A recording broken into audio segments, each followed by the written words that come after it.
Banyak Mbak, sudah turun banyak, hampir ke timbangan awal sebelum hamil. Pakai obat atau gimana?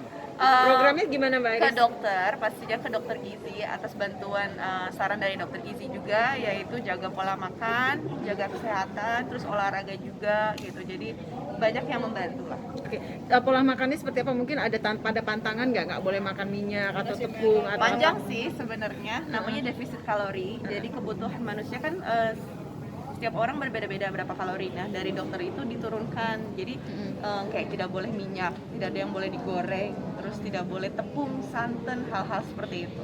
Intinya makan sehat. Sempat kaget nggak sih ketika menerima itu agak Benar kayak orang puasa.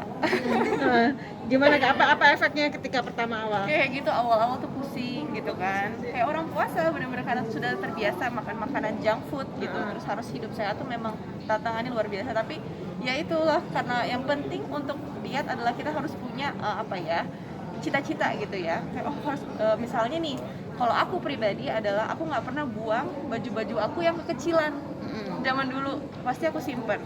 Nah itu sebagai motivasi saat misalnya aku udah mulai ini timbangan udah naik lagi, jeans kecil ini harus muat lagi kayak gitu. Nah, sih. tapi ada dari berapa kilo sampai akhirnya sekarang turun berapa kilo? Harus banget dibocorin. Bocorin. Berapa sih? Motivasi. Ada 10 lah. Ada 10. Dan Olahraganya apa sih Kak? Macam-macam. Ada pilates, ada yoga, ada gym, cardio gitu. ya tapi Kita saling menuntut sih.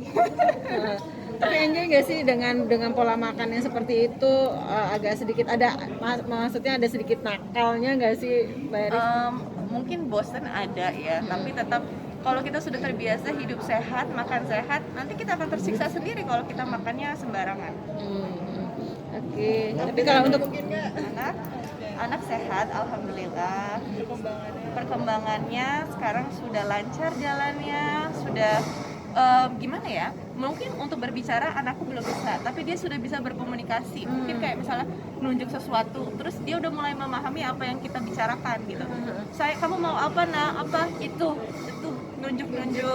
Terus kayak dari apa namanya bola mata itu kan kayak udah bisa berkomunikasi apa yang dia mau, apa yang dia nggak mau. Terus dia udah bisa nolak, nggak gitu. Dia udah bisa nggak, terus udah bisa marah juga gitu. Jadi perkembangannya sehat sekali. dan kadang-kadang Bang Amar juga suka usil ya, suka ngejailin dia gitu. Kayaknya semua papa di dunia ini sepertinya usil.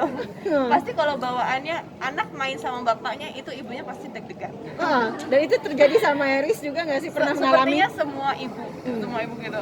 Karena gimana ya, apalagi dia ngerasa anak itu laki-laki kan. Jadi kalau misalnya ya harus main seperti laki-laki, nggak boleh main kalau perempuan misalnya main boneka, main dandan-dandanan, masak-masak. Kalau ini laki-laki harus main yang laki-laki juga gitu.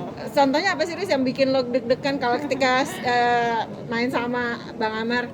Ya kayak gitu loh, main di trampolin, loncat tinggi, terus ya lumayan, suamiku kan agak ekstrim ya gitu, tapi ya anaknya senang-senang aja, ketawa-ketawa aja, makanya padahal deg-degan gitu kan, aduh apa itu, tapi anaknya malah ketawa-ketawa aja, jadi ya sudahlah kalau anaknya menikmati sama papanya ya sudah. Sempet marah nggak sih?